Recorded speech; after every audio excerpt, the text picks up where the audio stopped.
Okay, so obviously it's been a while before I've done one of these. So if you're not entirely familiar, whenever I tend to review stuff that it's really hard not to spoil, basically I give my overall thoughts at the beginning, and then we have like a big spoiler section, and then we kind of wrap things up. Okay, so this part's spoiler free. There's going to be an ad break bit, and then that will be the big spoiler section. Then there'll be another break. So if you want to skip the spoilers, you'll know what to do. All right. So yes, my much belated Agatha All Along review is here, and like I said, I'm going to be giving my overall thoughts right at the beginning here. I am going to give the series a B. Overall, I think there's some very wonderful performances in this. I think there's some good stylistic narrative choices. I like a lot of the costume and set designs. The effects are really well done. If I have one major problem is I think the narrative flow and pacing is just a little too wonky. I think there's bits that are told out of order that should have maybe been sprinkled throughout the whole series. I can't get it without detailing too much of a spoiler, so I'll try not to. I'm not trying not to do that. But like I said, there's one aspect I think should have been just told in little bits throughout the series rather than saving it all for one episode. And again, we have like basically the last 3 of the last 4 episodes are all plot cul-de-sac episodes, and it doesn't really help. Like I said, it causes things to kind of muggle along up. So yeah, again, just when it seems like everything's picking up, it suddenly slows down to a crawl and gets a little repetitive. So yeah, that's kind of the main thing that sticks in my craw about the show overall. But like I said, it's very enjoyable. I think if you if you like a good, fun, magic, witchy adventure, this is definitely good for you. But I just can't give it a full recommendation.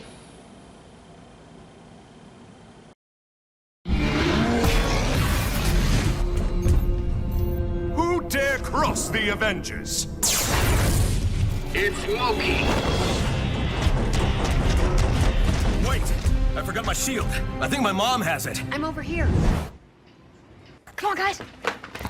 Hey, Mom. We're looking for Loki. Did you look over there?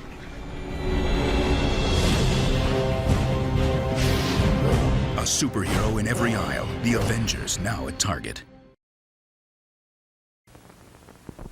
Samantha, honey, you have to promise me one thing. No tricks during meals. When a man settles down at his table, all he wants is good food, good talk, not witchcraft. Quaker puffed wheat. Now, where'd that come from? Oh, of course, it comes from guns. Quaker puffed wheat and Quaker puffed rice. Shot from guns. And made delicious. Okay, again, this is the spoiler section, so if somehow you haven't watched this in the preceding 3 months like I have, skip to this point in the video to avoid it. Okay, so, yeah, Agatha All Along, basically, it takes a unique flow. If you remember what happened with WandaVision, basically, Agatha Harkness, a very powerful witch who basically could siphon magic away from other witches, encountered Wanda Maximoff, aka the Scarlet Witch, who stole a magical book called The Darkhold from her, and then that dovetailed into Doctor Strange and the Multiverse of Madness, but I digress. However, the town of Westview is still very much reeling from the magic attack, and Agatha being mind-wiped at the end of that, and not seeming to know who she is, to the point that the show actually begins like a procedural police drama, basically. Even to the point they have opening credits that were reminiscent of a thing like, say, True Detective. Agatha is a detective who, or no, she's not even Agatha. She's is it Agnes, or let me look at my notes here. Agnes is investigating a dead body that was found out in the woods. It has no ID on it, and doesn't seem to understand anything. However, it turns out maybe this might involve a missing person from another state, so the the FBI gets involved, and she has this FBI agent that she's clashing with named, it was Rio Vidal. And as this is happening, someone breaks into her home and tries to steal something belonging to a Nicky that we have never heard of before. It's this young teenage boy who, after he gets caught and brought in to be interrogated, starts talking about how Wanda isn't showing him Agatha isn't showing him anything, and it's just showing what she says are crime scene pictures are just pictures of flowers, and suddenly the interrogation room changes into a different type of room as he begins reciting some type of magic incantation that seems to finally restore Agatha's memory, but not her powers. And it also seems to restore something in Rio as well, who immediately starts attacking Agatha as she's wandering around Westview completely naked. And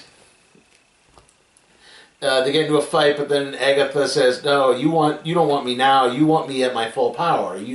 Makes this deal, that she will power up and find a way to do that.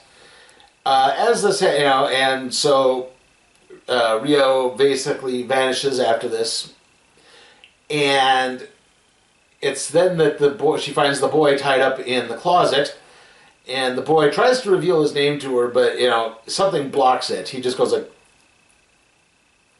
and so anytime he tries to talk about his life, it just kind of goes. Yeah, it seems to just be muted. But he is looking for access to something called the Witch's Road.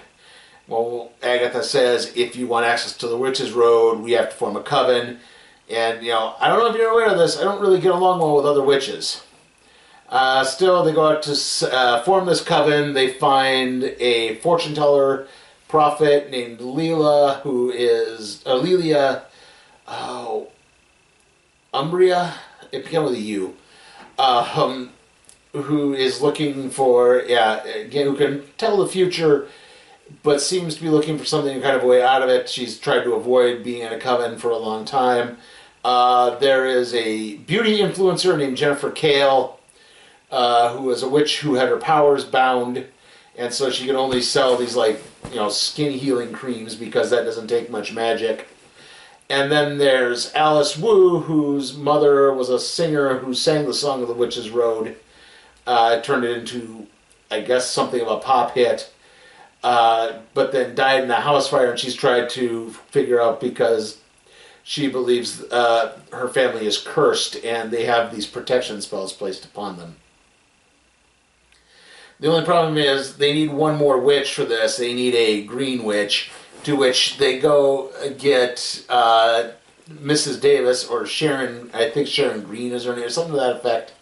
The Deborah Jo Rupp character from WandaVision, who actually is not a witch and wields no magical powers, to perform this ritual. And as this is happening, a group of witches called the Salem Seven, who are descendants of Agatha's original coven, whom she killed,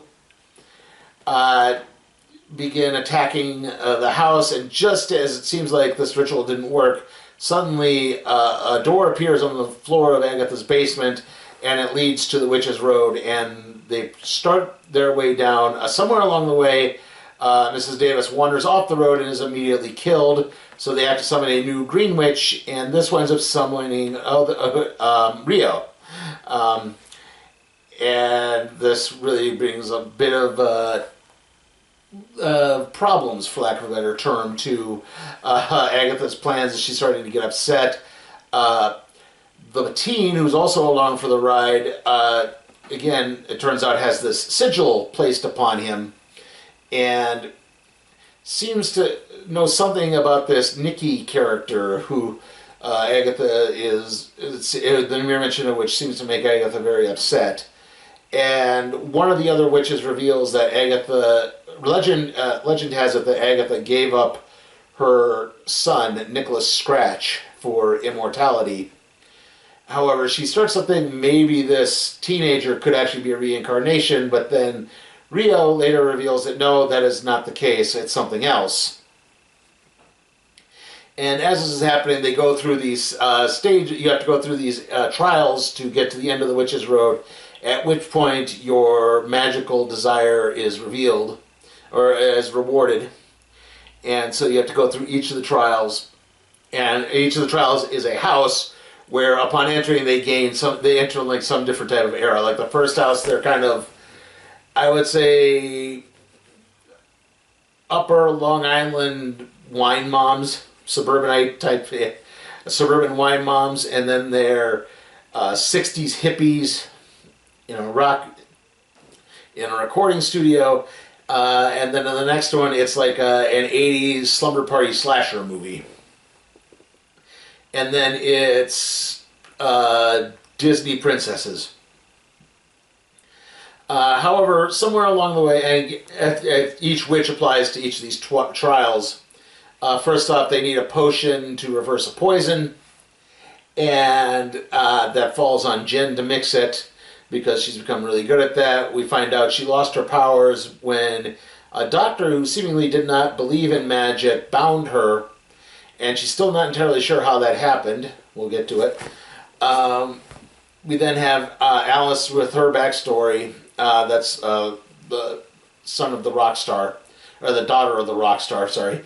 The daughter of the rock star who, again, believes her family is cursed and starts working to fight it, finds that performing the song a certain way helps defeat this curse, is going to try to kill her. And it's seemingly okay. However, the next one, it's Agatha's trial, and she gets possessed by one of these Salem 7, who it turns out is her mother, and she is, attacking, and instinctively Alice moves to try to protect everyone, and blasts Agatha, who regains control of her body and instinctively starts absorbing Alice's magic, and absorbs too much and kills her. And she tries to sort of pay no mind to this. Billy goes to confront her, and he starts really using powers at this point. He's stuff happens, and he suddenly is wearing the crown of the Scarlet Witch. And Agatha reveals, when I figured you out a while ago because you act the same way your mother did. Yes, this is in fact Billy Maximoff, one of the twin sons of the Scarlet Witch and Vision from WandaVision. And what happened was a young man named Billy Kapler, who had just gotten his bar mitzvah ceremony, was on his way home when the events of he lived in Eastview, which is obviously next to Westview, and when the big climactic battle in WandaVision happened, and Billy Tommy and his brother Tommy disappeared, got catapulted. There was a car accident. He seemingly died, and the soul of Billy Maximoff possessed him. And so he has this jumbled memories, and he's trying to sort everything out. And it turns out that he had interacted with all of these witches before. Alice was a police officer who found him at the scene. Lelia was a fortune teller at his bar mitzvah party. And Jen was, like I said, a beauty influencer he watched because Billy is gay, yeah. This is something from the comics. I won't try to dwell too much into that, but basically, Billy, a.k.a. Wiccan, and his brother, Tommy, who is... boy, I cannot remember what Tommy is called. He has speed powers like Quicksilver, right? I can't think as to what he's... Is it Speed Demon? That doesn't sound right. Maybe it's just Speed. But yeah, they are the children of the Scarlet Witch. I never figured out how they came back. That's the whole thing we do not have much time to get into. But he is gay, and he's actually married to a member of the group he was with, the Young Avengers, who is half Kree, half Skrull. He's called Hulkling. And he eventually winds up taking over the combined Kree-Skrull Empire. So, yeah, there's that aspect to it as well. But as this is like I said, as gets revealed, Lelia reveals that part of her power is because she sees the future, is because she can bounce through time at random, and so she winds up in different aspects of her life at various points, and so she winds up saying weird things at weird times. And we get a bit of her backstory, which is she lost her original coven to, I think it was a typhoid outbreak, and she tried to warn them, but they all seemed to accept the fact that they were going to die. And it's all basically Leila's story arc, because she has to accept death. And so as they're trying to go through this one trial, the Disney princess, the Disney villainous trial, where they have to use tarot cards to divine the path to the next aspect of this. She winds up staying behind to sacrifice herself to the Salem Seven and defeat them, so she can and basically hold them back so the others can continue to where the road finally ends. And they basically find out that the road is a circle. They're back where they started. And then suddenly, as they put their shoes back on, because they had to respect the road by taking off their shoes for some reason, Jen, Agatha, and Billy wind up transported back to what appears to be a morgue. It's actually like a greenhouse type basement where you grow things. And they have to try it, because the next one is an earth magic. And they need a green witch, but they don't know. And along the way, they found out that Rio, Agatha knew the whole time, because Rio is Agatha's ex-girlfriend and is also the embodiment of death. I'm sure you're well aware that in the Marvel Universe, Death is a female. Thanos is in love with her. She dates Deadpool at another point. I think she gets married to someone else at another point too. So so this is it's not entirely new. And it's there that, Jen realizes, like, you've been using your power, she's been using her powers pretty well, and that doesn't make any sense if she's been bound by this. If this doctor bound her, why is it she can use her powers pretty well? And she discovers that it's finally pieced together that Agatha was actually the one who bound her, as she thought it was for some type of entertainment thing, but I'm guessing this was probably some type of assault situation that the doctors were trying to cover up. And so Janice performs this unbinding ritual with Agatha. She's unbound. She gets to leave the road. That leaves Agatha and Billy behind. And the thing is, because Billy's Maximov's soul got transported into Billy Kaplan's body, Tommy's soul is still out there, and Billy kind of realizes this, and he wants to try to find it to see if they can piece together and get him back. And before this happened, Death confronted Agatha and said, "Look, Billy is supposed to be dead. He's not supposed to be alive. He's upset the balance of things. So I can't kill him, because as soon as I do, he will just transfer into another body. So I'm stuck. The only way I could get him back is if he willingly gives himself up." And so Agatha makes a deal that, Death will not come for her again until, the eventual time where she has to die. And, she'll leave her alone in exchange for tricking Billy into giving up his powers. So, as this is happening, she helps Billy locate Tommy's soul, and they have to find a new body to put it in. And there's a body of a young man who got thrown into a lake and can't swim properly and is drowning. And Billy is upset because it's like, am I killing this person? And Agatha basically has to say, right as Billy vanishes, she says, "No, sometimes kids just die." And kind of from there, Agatha Agatha has had this locket the whole time with the 3 stages of a woman's life on it: the maiden, the mother, the crone. And inside is this lock of hair that she, because this floor of this hothouse cracks, there's no soil that she can plant it in. This little bloom pops up, then enables her to flee. She's back in Westview. She doesn't have her powers back, though, because she didn't get Tommy to give himself up. Or not Tommy, Billy to give himself up. So Death starts attacking, preparing to kill Agatha. However, Billy returns, saves her, allows her to borrow some of his magic. At this point, though, Agatha realizes, like, look, you can't beat Death. You know, it's Death. Death has to exist. So she's willing to sacrifice herself. However, Billy it seems that it's all a ruse, because then Billy immediately says, no, I'll do the right thing. I'll sacrifice myself. And, of course, that honors the bargain. However, as a point, Billy points out something about Nicholas, which we'll get to.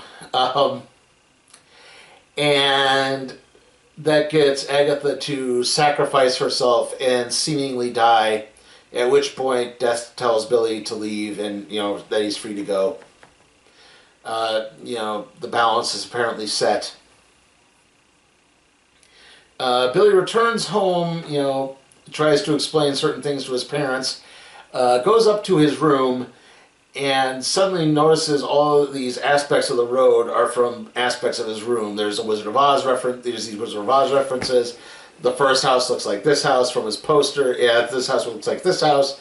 This house looks like something from a horror. Yeah, so he starts piecing it together, and he's like, wait a minute, was it all with me? And it's at this point we get to the final episode, which basically gives Agatha's backstory. And again, this is where that whole narrative thing I talked about, where things were out of order, this is where what didn't work with me. I would have sprinkled the aspects of Agatha's backstory throughout the series instead of cramming it all into one part of the episode. But basically, Agatha, after killing her coven, was pregnant. She possibly conceived this child through magic. It's sort of implied. However, as she goes into labor and she's trying to deliver the child, she sees Death appearing, and she says, no, you can't take it. And Death finally says, look, I have to take him eventually. All I can give you is time. And then Death vanishes. And from there, they basically live life as she and her son Nicholas live life as vagabonds, luring various witches into positions where she can steal their magic and try to keep Death away. However, eventually at some point around like 1764, I think, Nicholas kind of gets a little lost at one point, and that enables, she isn't able to steal magic from a witch. And then enables Death to finally claim Nicholas, who dies.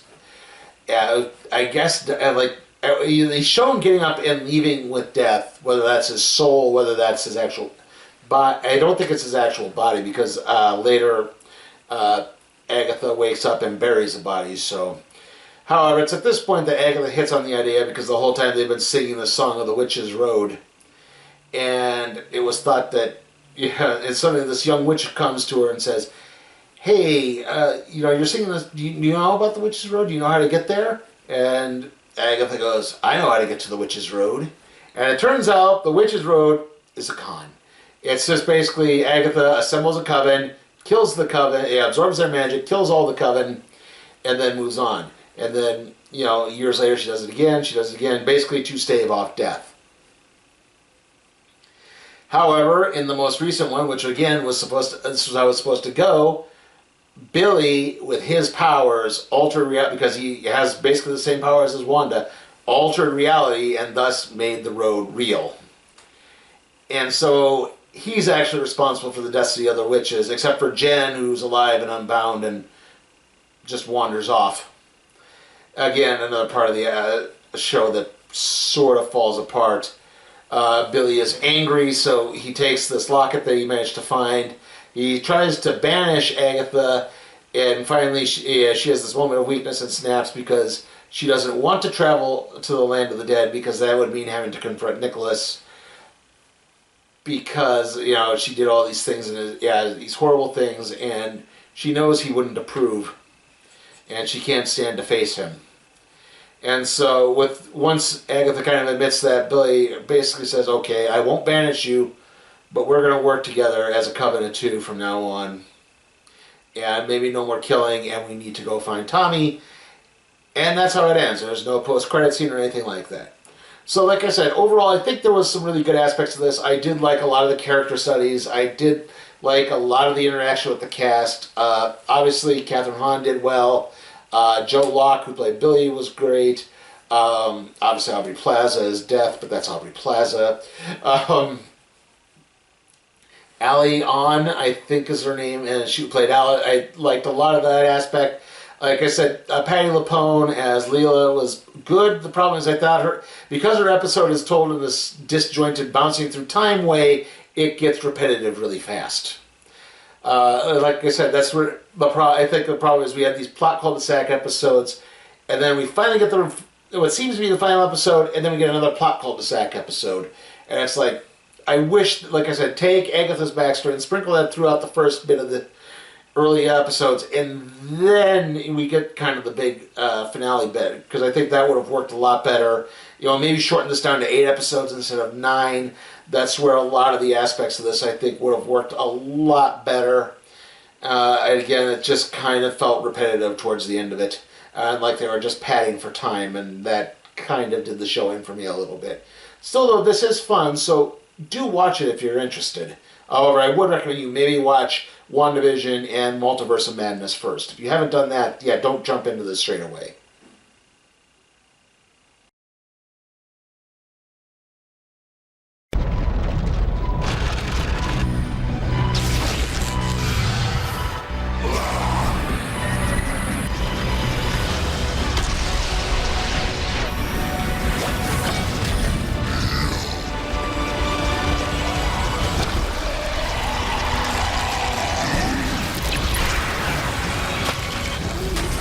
The Avengers have assembled. Get your gear now at Target. Hi, I'm Elizabeth Montgomery, with a word to mothers about 2 new cereals from Quaker. I'm Quake, the earthquake power cereal made with rice. I'm Quisp, the crazy energy cereal made with corn. Shh, excuse me. Quaker has reinforced Quisp and Quake with B-complex vitamins and iron. These 2 sweet cereals not only taste good, but they're good for kids, too. All right, fellas, it's all yours. I love Liz. I love her more than you do.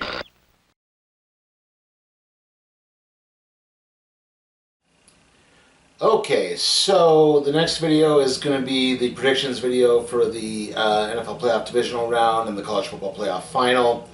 That's going to be up on Friday. After that, on Sunday, there's going to be a bonus video. I did post the schedule up earlier on the YouTube channel. After that, it's going to be, again, football predictions for the conference championship games in the NFL. Obviously, college will be done at that point. And then it's going to be the random trade review. I think I bit off a bit more than I thought I bit off a bit more than I could chew, covering 2 stories at once, apparently. Yeah, it's kind of getting pushed back. I got into a bit of a time crunch. I keep trying to avoid it, and things just keep getting in the dang way. The next movie TV show review, I have no idea. I was hoping to get back to theatrical screenings at some point, but right now I'm just not really in the mood.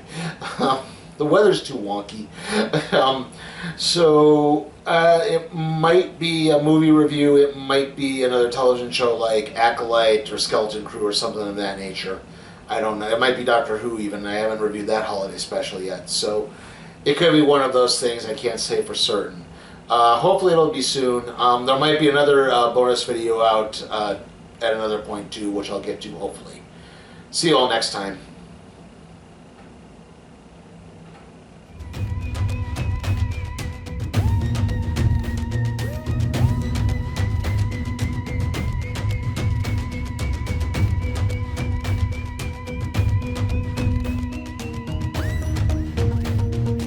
Hey guys, remember, you can help me keep up these movie and TV reviews at a more frequent rate, and even request something for me to review by supporting me at patreon.com/Sleepytime for Cat Productions. And remember to like, comment, share, subscribe, and ring that notification bell.